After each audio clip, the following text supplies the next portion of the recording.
एक छोटे से बालक थे जिनका नाम था धन्ना जाट।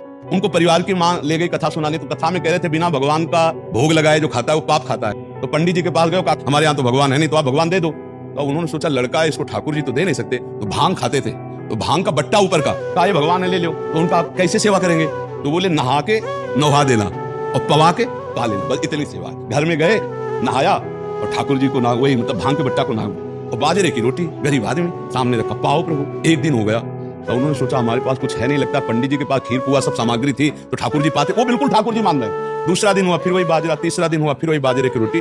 तो वो रो रो करके ऐसे भांग का बट्टा पकड़ा, कहने लगे प्रभु हमारे पास नहीं है कि हम तुम्हें खीर पूरी पुआ पवा सके, और गुरु जी ने कहा बिना पवाए पाना नहीं, अगर आप नहीं पाओगे तो हम चाहे मर जाए लेकिन नहीं पाएंगे।